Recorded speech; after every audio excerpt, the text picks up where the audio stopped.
Welcome back to Fix the Rust Bucket, everybody. As you can see from the last video, a lot of things have changed. I was cutting nuts and bolts off, screws off. In that last video towards the end, it was getting pretty late. I was pretty tired and I was actually getting pretty frustrated. So it was time to just stop, walk away from the truck. As you can see, big change on it. So we've pretty much got the front end torn off of it. The two outer fenders are really not in that bad a shape. I think we're gonna reuse those. Passenger side fender had a few dents in it. We're gonna try and pound them out, smooth them out, keep that. As for the rust, until we get the paint off of them, we'll see if they're salvageable or if we have to get new fenders. I think they're salvageable, but we'll see later on.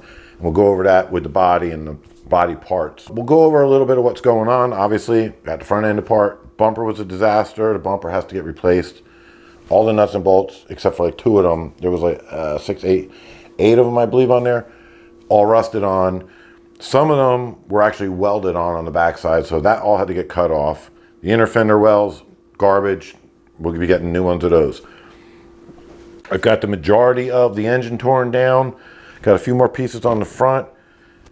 And there's a debate between myself and my son right now.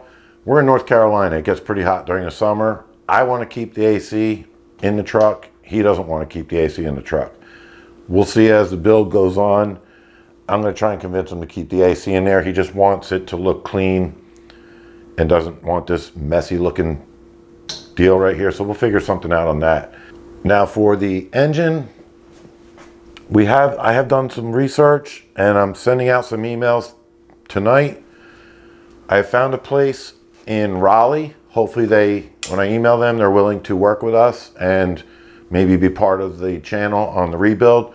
They're going to be our machine shop for the block and heads. We'll see how that goes.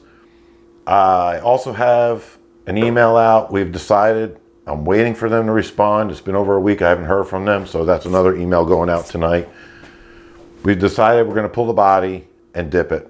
We want to get the body dipped, get as much of the crud and crust off of this truck. You can't see, I'll try and show you inside here with the camera. There's just so much junk from over the years. We want to start from scratch. We want to start with bare metal, make sure we get every single spot that needs to be taken care of. So without further ado, let's get in and I'll show you what's going on with some of this stuff here. Here's the thermostat housing. When I pulled the upper hose off, this is what it looked like. It's just solid chunks of nasty, wet rust. So with that being clogged up like that, not too concerned. When we went to look at the truck, we did bring a battery and starter fluid with us. We were able to get the truck. Now this truck didn't have a fuel system. The fuel tank, fuel lines, everything was missing out of it. We did get the engine to fire up with the starter fluid and the battery, and as long as we were feeding it starter fluid, it stayed running. So good news, it's not seized. As for blowing oil or if the rings or whatever are gone, I don't know. We're going to be redoing the whole engine anyway, so that doesn't matter. I just didn't want it to be a seized up engine. So moving forward, we'll take a look down here. We've been pulling parts off, and the light's kind of bad underneath here, but our power steering cooler, the radiator, AC, some parts underneath to here. They're all garbage. They're not worth cleaning or even trying to redo. We got some parts up here, pieces of the bumpers, other pieces that we're looking through and deciding whether we're going to replace them or we're going to refinish them. So we haven't gotten that far yet with those parts. As I said, we had body parts, panels coming in. So we have our two floor pans, and now these wheel wells on the trucks on the rear are two pieces. You have this inner wheel well section. And again, the lighting's gonna be really bad. But underneath of this truck is an inner outer, if you want to call it that, metal wheel well right here. And it stops roughly about where the rust is at. These here are just the plastic flaps, one on each side. We're gonna replace those. So right now we have the outer part of the inners in here and the two floor pans. Got more coming. Back here is the wiring harness. It's been gone through so many times. that a lot of the plugs are destroyed, snap, broken. It's all garbage. We're going to do a new whole wiring harness anyway for the engine because we are going carbureted, not fuel injected. Back up front here, underneath the dash. Not sure if I don't think I covered it. It is looking pretty good all the way around. Oh, we still got to pull that out, but pull everything off. But underneath of the mat here, it's solid metal. So we're doing pretty good with that. Down here, I'm expecting some rust. These are separate body pieces that mount to the body and then mount to the frame of the truck. We can get those if these are rusted out and not repairable. Now we get a little bit better of a look at the frame. It has a lot of surface rust.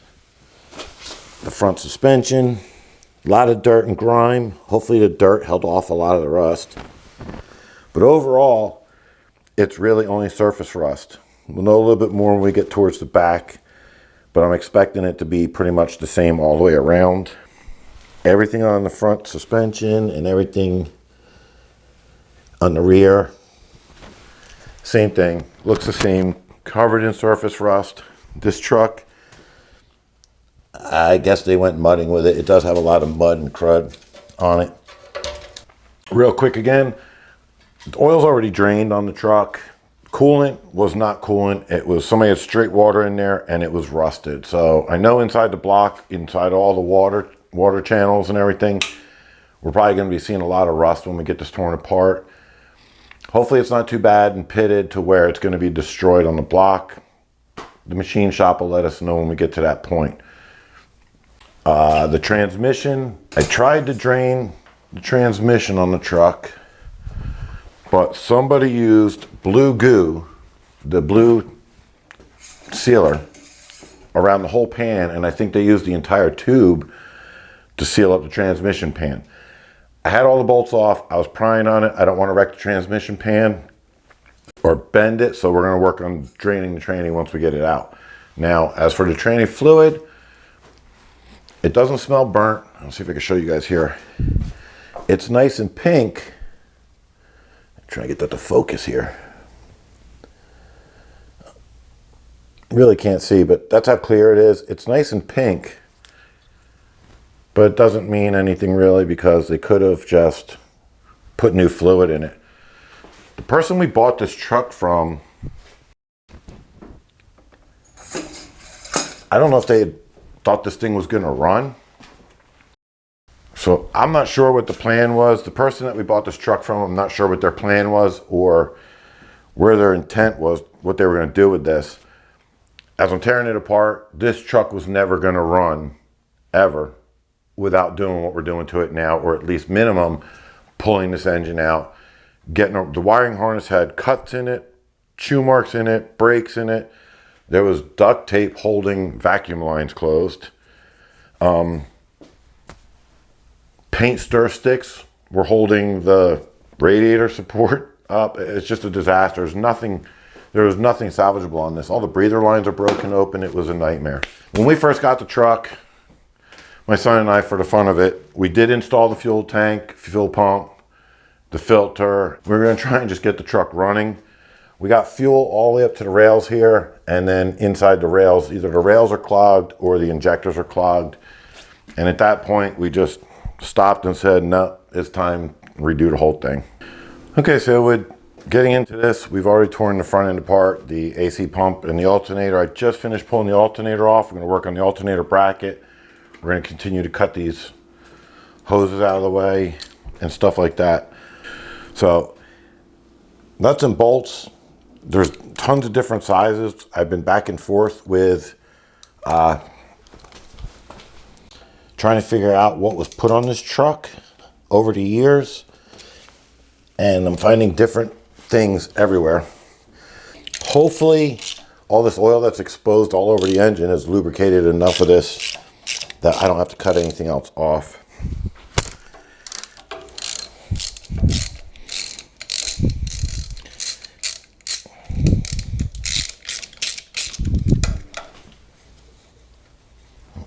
This out of the way.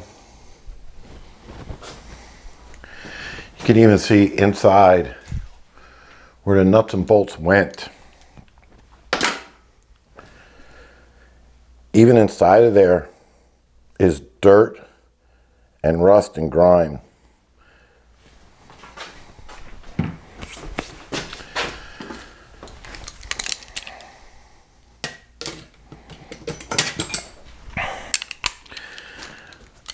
A little advice, I guess, to anybody that would be considering doing something like this on any type of vehicle. If you're going to be doing, oh goodness, if you're going to be doing body work, a full restoration like this, body work or something,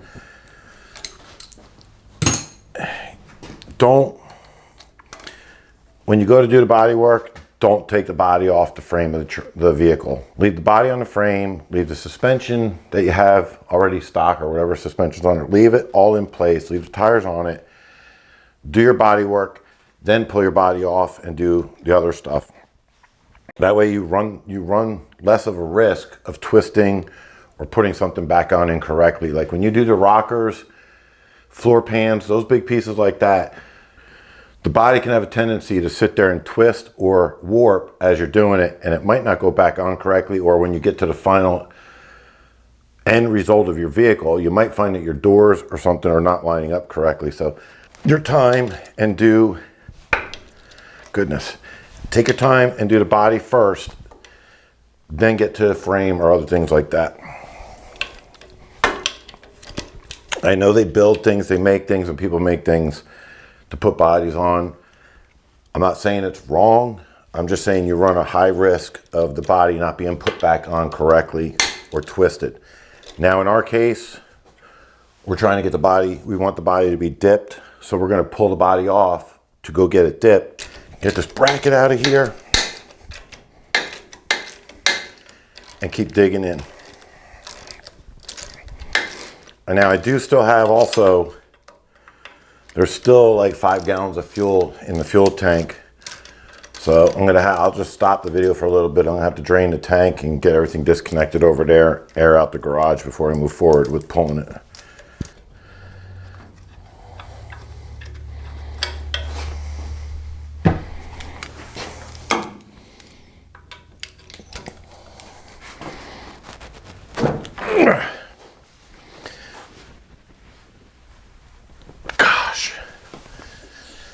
All right, before we take this bolt off, I'm gonna try and get the rest of these lines disconnected from here.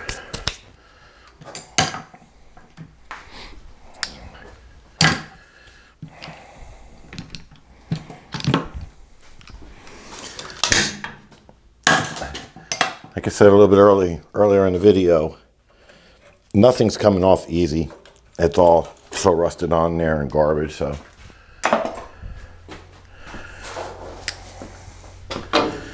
That, and we're not saving anything. All this, everything under the hood is going in the trash. There's not a single thing we're saving except for the block and the heads. Everything, even the oil pan, everything's going either getting recycled or sold after we clean it up if it's a usable part.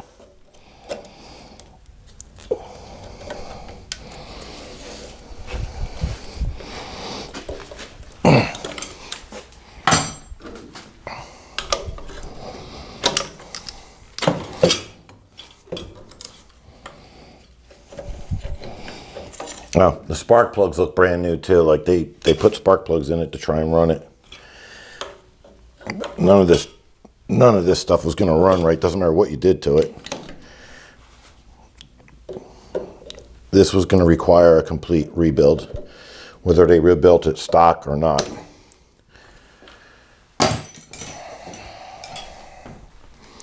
So this is, as you see what I'm doing right now, this is what I've been fighting with. Like, I guess I could show you. They have a crimped off at the front of this exhaust manifold. There's a pipe, which was probably for the internal heat and fuel injection system. The pipe is just cut off. I'll show you real quick. The pipe's just cut off and crimped off and pinched off. Bring you guys over here real quick. Look at this. It's just, look at that. You can't run a vehicle's engine by just taking and cutting lines and crimping them off. It just doesn't work that way. You know, what I'm fighting right now is inside here, that rusted up clamp, which is a original manufactured stock clamp on there. So was this one. Trying to get those off, get out of the way. I'm not complaining about any of this, so don't get me wrong. Down there, here I am. I'm not complaining about any of this. I'm not complaining about the rust. I'm not complaining about the condition of the truck. We knew the condition of the truck when we went and bought it. We looked it over really well. I'm not complaining about it. I'm just showing and pointing out things. It's just amazing what people have done to the vehicles, or to a vehicle, period, to try and get it to continue to run. This thing might have ran, but I bet it didn't run good. And their loss is our gain. It's going to be a great truck when we finish it. That's not working. Let's see what we can do here in the back. Work our way back forwards.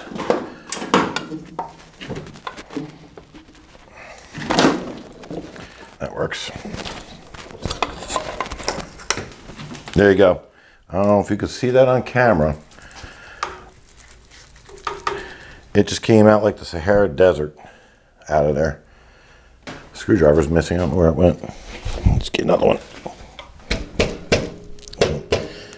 Break the seal on the hose.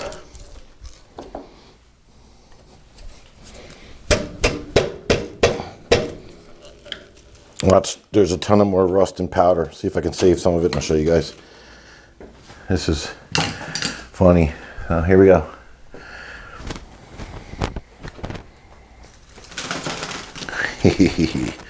Look at that.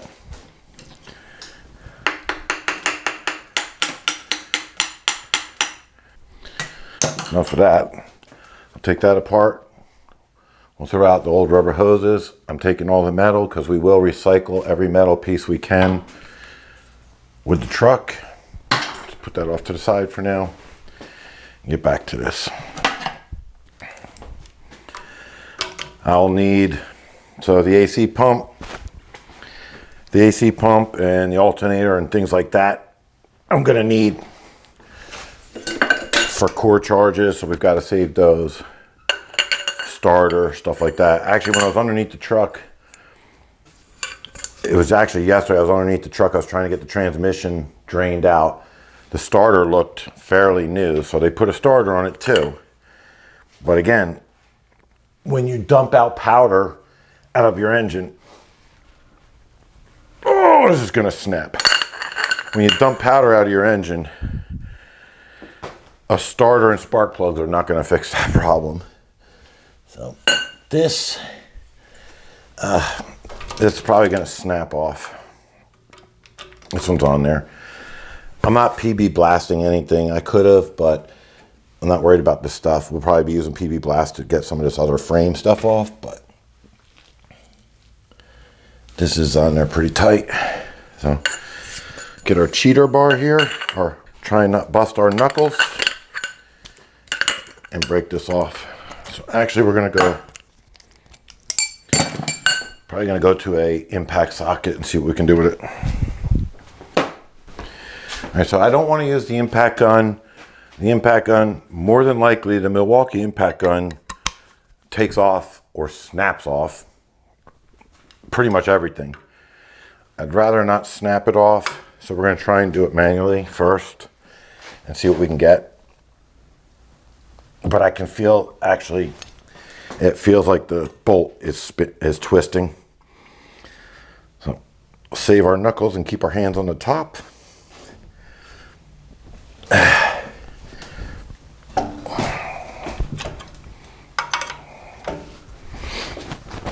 Again, if it breaks off, it breaks off. Yeah, it's twisting inside there.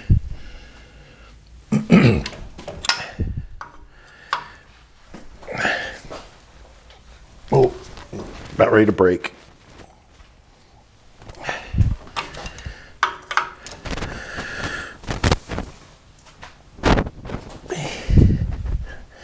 There's no way that's turning.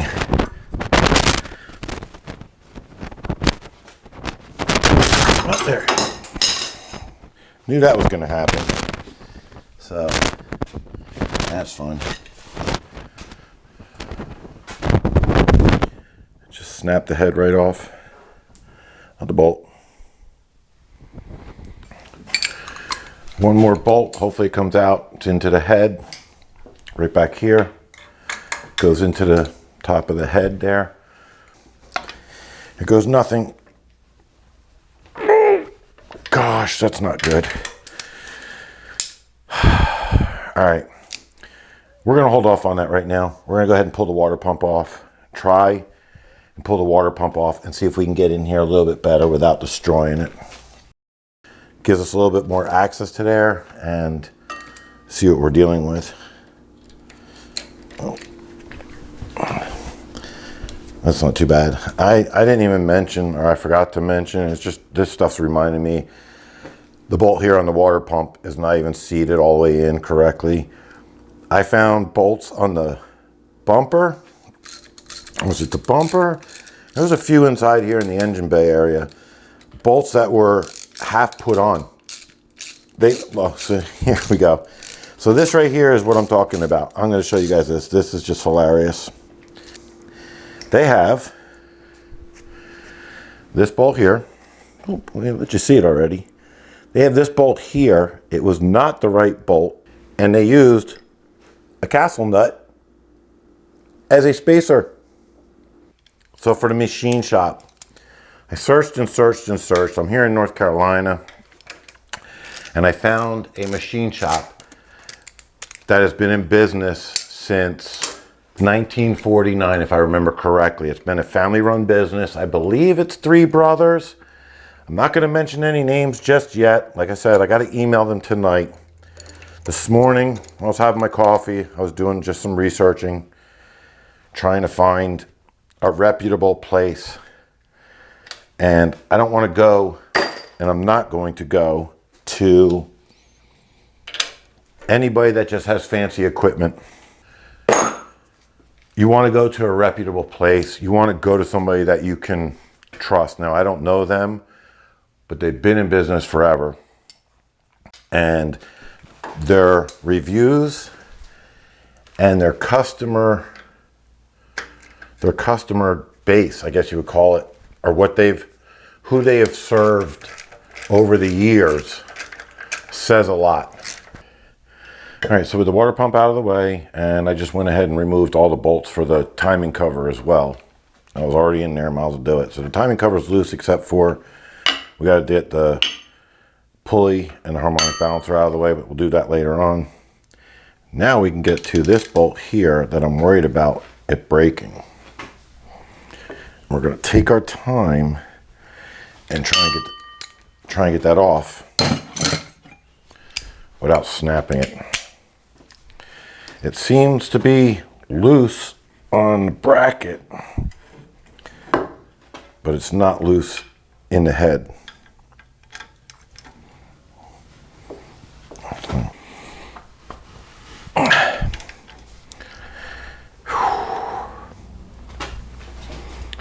Please don't break.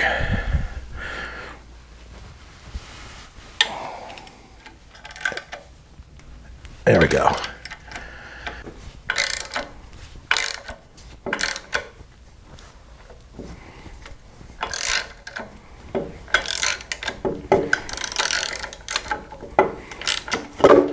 Go. That was in there pretty hard. Oh, that's garbage. Take a look at the inside of this. Ready?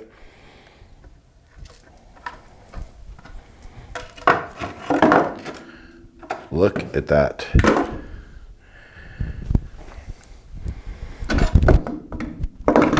That is unbelievable. I honestly cannot believe we got this engine to turn over. I really can't.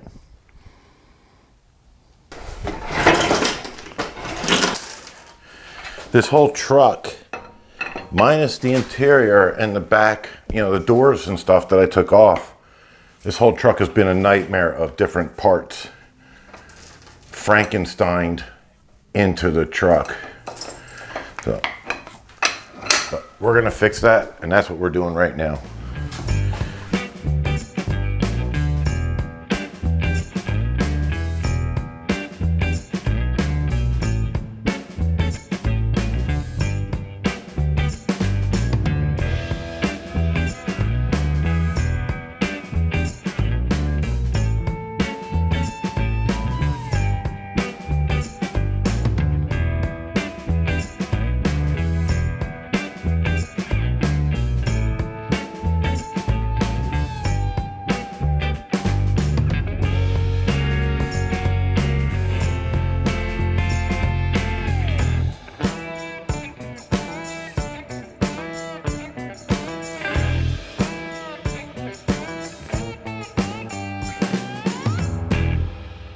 Okay, so this might be a fairly short video. I don't know. We really just wanted to get the engine pulled out. For the people that have subscribed and are following the build, I want to give you as much content as possible in the build. So that's why I did a video on pulling the engine. And some updates going on. Well, first I got to get this either on the engine stand or put it on an engine cradle and get it stored away for now. I haven't heard back from the machine shop yet, but that's okay. It's only been a day or two. I'll be hearing from them soon. I did hear back from the company that does the dips on the body, and they gave me a price for the full body and the frame. I got to discuss it with my son, figure out what we're going to do with that. More than likely, we are going to dip both of them. If I can, I don't know yet, but if I can, I will try and get a video or some kind of content out there at the dip place. For now, like I said, we'll get this stored away. I've got to get the truck out of the garage, get the floor cleaned up, ready to go, bring the truck back in. We're going to jack it up and start working on everything on the undercarriage. The fuel tank still has about 5 or 8 gallons in it from when we were messing with the engine years ago. So for now, I appreciate you watching. Stick around. We got a lot more content coming. And if you like this kind of stuff, subscribe right here. And in the meantime, check out some of my other videos.